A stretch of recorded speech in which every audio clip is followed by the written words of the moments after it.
Hello students, welcome back to our YouTube channel Monika lecture blogs. ఈరోజు మనం ఇక్కడ wave ఆప్టిక్స్కి సంబంధించిన ఇంపార్టెంట్ క్వశ్చన్స్ అయితే మనం తెలుసుకోబోతున్నాం. అందులో యూనిట్ 1కి వచ్చేటప్పటికి ఏంటి అంటే ఇక్కడ నేను ఎస్ఎస్ అండ్ షార్ట్స్ రెండింటి గురించి అయితే నేను చెప్పడం జరుగుతుంది. క్లియర్గా వినేసి దాన్ని బాగా చదువుకొని మీరు ఎగ్జామ్ బాగా రాస్తారని అయితే నేను కోరుకుంటున్నాను. బాగా చూడండి. ఫస్ట్ యూనిట్ 1లోని introduction of the monochromatic aberrations అయితే మనకి 10 మార్క్స్కి అయితే ఇవ్వడం జరుగుతుంది. అండ్ ఒక్కొక్కసారి దాంతో పాటుగా స్పెరికల్ అబరేషన్స్ కూడా మనకి కలిపేసి అయితే ఇవ్వడం అయితే జరుగుతుంది అనమాట. సో ఆ రెండింటిని అయితే పర్ఫెక్ట్గా చదవండి. ఇక్కడ నేను స్టార్స్ అయితే ఫస్ట్ 1 స్టార్, 5 స్టార్స్, 4 స్టార్స్ అనుకొని అయితే నేను రిప్రజెంట్ అయితే చేసున్నాను. ఏవైతే ఎక్కువ స్టార్స్ అంటే 5 స్టార్స్ అనేది ఏవైతే పెట్టానో దాన్ని అయితే ఫస్ట్ బాగా అయితే చదవండి. చదివిన తర్వాత 4 స్టార్స్, 3 స్టార్స్కి అయితే వెళ్ళండి. 1 స్టార్ల గురించి ఇంకా అంటారా? ఈ 1 స్టార్స్ అనేది మనము పూర్తిగా చదవద్దని అయితే నేను అనట్లేదు, కానీ టచ్అప్ అయితే చెయ్యండి అని మాత్రం నేను చెప్తాను అనమాట. అంటే కొన్నిసార్లు మనకి పడే అవకాశాలు ఉంటాయి కాబట్టి. సో ఇక్కడ ఫస్ట్ మనకి మోనోక్రోమాటిక్ అబరేషన్స్ అనేది 10 మార్క్స్ అండ్ స్పెరికల్ అబరేషన్స్ అనేది 5 marks. Methods of the minimisation of the spherical aberrations ఏవైతే ఉన్నాయో అది 5 మార్క్స్. ఇందులో మినిమైజేషన్స్ రాస్తే సరిపోతుంది. స్పెరికల్ అబరేషన్ గురించి మొత్తం ఫుల్ ఫ్లెడ్జెడ్గా రాయాల్సిన అవసరం అయితే ఉండదు. And comma astigmatism and the curvature of the field అనేది మనకి సమ్ టైమ్స్ ఒక 5 మార్క్స్ ఇవ్వచ్చు, 10 మార్క్స్ ఇవ్వచ్చు. సో ఇక్కడ మెన్షన్ అయితే చేయలేదు నేను. అండ్ డిస్టార్షన్ అనేది పక్కా 5 మార్క్స్కి అయితే వస్తుంది. ఇది chromatic aberration, the achromatic doublet and achromatic for the 2 lenses అనేది మాత్రం రెండిట్లో నుంచి ఖచ్చితంగా ఏదో ఒకటి మాత్రం 10 మార్క్స్కి అయితే వస్తుంది. సో కాన్సన్ట్రేషన్ అయితే రెండిటి మీద అయితే మనం చేయాలి అని మాత్రం నేను చెప్పగలను. ఇక్కడ మనకి మొత్తంగా 3 ఎస్ఐస్ అయితే ఈ యూనిట్లో నుంచి అయితే ఉంటుంది. రిమైనింగ్ అన్ని షార్ట్సే. అప్పుడప్పుడు యాస్టిగ్మాటిజం అనేది 10 or 5కి అయితే అటు ఇటు వెళ్తూ ఉంటుంది కాబట్టి దాన్ని 10 మార్క్స్లోని కానీ 5 మార్క్స్లో కానీ ఇంక్లూడ్ చేసుకోవచ్చు అనమాట. అండ్ యూనిట్ 2కి వచ్చేటప్పటికి ఏంటి అంటే principle of the superposition coherence conditions for the interference of light. It is not very important, just అలా అనమాట. అండ్ ఇక్కడ ఫ్రెషనల్ బైప్రిజం అనేది ఉంది. ఈ ఫ్రెషనల్ బైప్రిజం అనేది ఖచ్చితంగా 10 మార్క్స్లో అయితే మనకి విజిబుల్ అనేది అయితే అవుతుంది. అండ్ ఇక్కడ చూడండి మిడిల్లోని determination of the wavelength of light, change phase on the reflection అనేది అంత ఇంపార్టెంట్గా అయితే కాదు. Next oblique incidence of the phase wave on the thin form due to the reflected light. Cosine law అయితే మాత్రం ఖచ్చితంగా 10 మార్క్స్కి అయితే ఉంటుంది.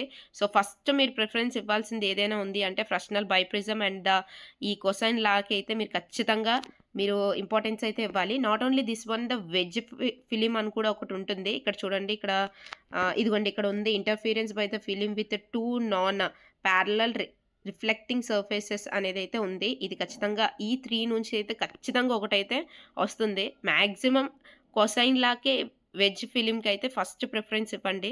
సెకండ్ మనం తీసుకున్నట్టయితే ఫ్రెషనల్ బైప్రిజంకి, ఎందుకంటే సిలబస్ మారింది కదా. అప్పట్లాగా కంటిన్యూ ఇచ్చిన క్వశ్చన్స్ అయితే ఇప్పుడు ఇవ్వడం అయితే మానేశారు. సో ఆ రెండింటికి ఫస్ట్ ప్రిఫరెన్స్ ఇచ్చి బైప్రిజంకి అయితే సెకండ్ ప్రిఫరెన్స్ ఇవ్వండి. Colour of the thin films అయితే మాత్రం ఆబ్వియస్లీ 100% మనకి క్వశ్చన్ పేపర్లో అయితే విజిబుల్ అనేది జరుగుతుంది.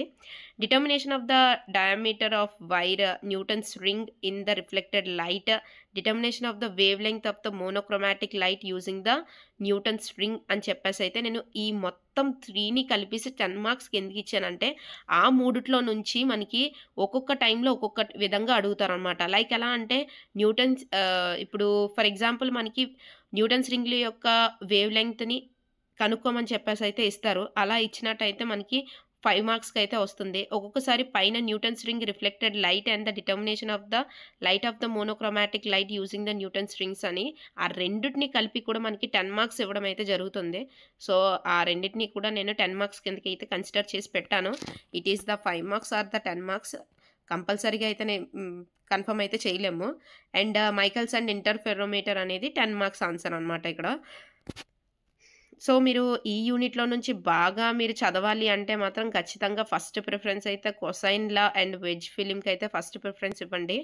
సెకండ్కి వచ్చేటప్పటికి ఫ్రెషనల్, థర్డ్ వన్కి వచ్చేటప్పటికి మైకల్స్ అండ్ ఇంటర్ఫెరోమీటర్ బాగా ఇంపార్టెంట్ అంటారు. బట్ ఇక్కడ మనకి సిలబస్ మార్చినప్పటి నుంచి అన్ఇంపార్టెంట్ అనేదాన్ని ఇంపార్టెంట్ చేసి ఇంపార్టెంట్ అనేదాన్ని అన్ఇంపార్టెంట్ కిందకి చేస్తారు. యూనిట్ 3 దగ్గరికి వచ్చేటప్పటికి డైఫ్రాక్షన్స్ అనమాట. ఈ డైఫ్రాక్షన్స్‌లోని మనకి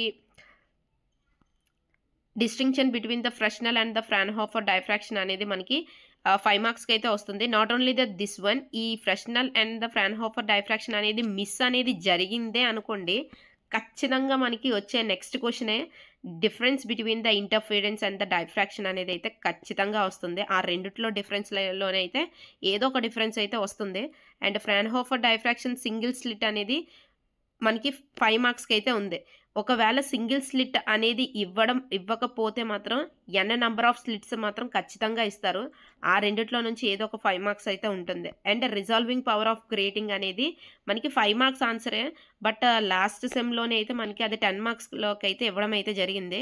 సో 10 మార్క్స్ అనుకోని నేను ఇక్కడ పెట్టాను. బట్ 10 ఆర్ 5 మార్క్స్ జనరల్‌గా అయితే అది 5 మార్క్స్. బట్ ప్రీవియస్‌లో ఇవ్వడం వల్ల దాన్ని 10 మార్క్స్ అని అయితే నేను పెట్టడం జరిగింది. Determination of the wavelength of the light diffracting grating అనుకొని ఇచ్చారు. This is the 10 marks answer. And Fresnel half period zone కూడా మనకి 5 or 10. It is comparison of the zone plate with the convex lens. This is the unimportant question, sometimes important.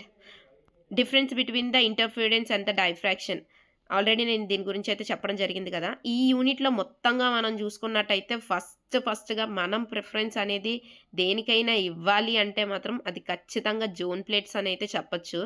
ఆ zone ప్లేట్స్కి ఒకవేళ అటు ఇటు కొడితే మాత్రం ఖచ్చితంగా మనకి డైఫ్రాక్షన్ గ్రేటింగ్ అయితే వస్తుందన్నమాట. 5 మార్క్స్కి అయితే మనకి రిజాల్వింగ్ పవర్ అయితే కనిపిస్తుంది. కానీ 10 మార్క్స్కి అయితే లాస్ట్ సెమ్ ఇచ్చారు కాబట్టి ఇట్ ఈస్ ఆల్సో విజిబుల్ అని అయితే చెప్పగలం. And Fresnel and the Fraunhofer diffraction కానీ ఇంటర్ఫిరెన్స్ అండ్ ద డైఫ్రాక్షన్ కానీ అయితే 5 మార్క్స్‌లో రెండిట్లో ఏదో ఒకటైతే వస్తుంది. అండ్ యూనిట్ 4కి వెళ్ళిపోయినట్టయితే polariser light methods of the polarisation by the reflection అని ఉంది. దాన్ని అయితే 5 మార్క్స్ కిందకి అయితే మనం ఇంపార్టెంట్గా అయితే చెప్పుకోవచ్చు. Double refraction 10 marks answer. Brewster's law and Malus law 50-50% 5 మార్క్స్కి అయితే పడుతుంది ఇది. అయితే బ్రూస్టర్స్ లేదు అంటే మాలస్ అనేది 50% అనమాట. It is not a very important, just 50% important అని చెప్పచ్చు. And Nicol's prism polarised and the analyser, this is the 10 marks answer. దాంట్లో అయితే డోకా లేదు, ఖచ్చితంగా అది అయితే వస్తుంది. ఈ మిడిల్లో ఉన్న quantum wave plate, half wave ప్లేట్గా ఆప్టికల్ క్వాంటిటీ యాక్టివిటీ ఏదైతే ఉందో అన్ని ఆన్సర్స్ చదివిన తర్వాత అది టచ్అప్ అయితే చేయండి, అంత ఇంపార్టెంట్ అయితే అది కాదు. And determination of the specific rotation by the Lawrence half shade polarimeter అనేది ఖచ్చితంగా మనకి 10 మార్కుల ఆన్సర్లో అయితే కనిపిస్తుంది. ఒకవేళ అది మిస్ అయితే మాత్రం ఎలిప్టికల్ అండ్ సర్క్యులర్ పోలరైజేషన్ అయితే కనిపిస్తుంది. ఈ రెండు అయితే బాగా ఇంపార్టెంట్. సో మీరు చదువుతారని అయితే నేను కోరుకుంటున్నాను. అండ్ ఇక్కడ యూనిట్ 5 లాస్ట్ యూనిట్కి చూసినట్టయితే ఆల్రెడీ మీకు యూనిట్లోని స్టార్టింగ్ చెప్పేటప్పుడే చెప్తారు బాగా important questions, helium neon laser or ruby laser అని. ఖచ్చితంగా ఆ రెండిట్లో నుంచి ఏదో ఒక ప్రశ్న మాత్రం ఖచ్చితంగా అయితే పడుతుంది. అందులోని ఎటువంటి డోకా అయితే ఉండదు. రెండిట్లో నుంచి ఏదో ఒకటైతే కన్ఫామ్గా ఉంటుంది. అయితే helium neon laser or the ruby laser, it is very important for the 10 marks answer అని అయితే చెప్పచ్చు అనమాట.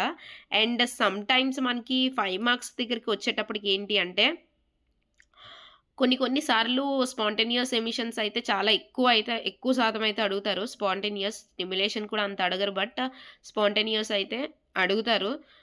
కానీ మీకు లాస్ట్ సెమిస్టర్లో మాత్రం స్టిమ్యులేషన్ ఎమిషన్ గురించి అయితే అడగడం జరిగింది. సో ఆ రెండిటి కూడా 5 మార్క్స్ కిందకైతే మీరు కన్సిడర్ చేసుకోవచ్చు. అండ్ ఒకవేళ మనకి అడిషనల్గా వచ్చినట్టయితే పేపర్ టఫ్ చేయాలి అంటే ఖచ్చితంగా ఐన్స్టీన్ కోఫిషియంట్ని 10 మార్క్స్లో అయితే పెట్టేస్తారు. మనకి కిందన హోలోగ్రఫీ చూసుకుంటే అది బి సెక్షన్ పార్ట్లో నుంచి ఖచ్చితంగా గ్యాబ్ర హోలోగ్రామ్ అయితే ఖచ్చితంగా 10 మార్క్స్లో అయితే ఉంటుంది.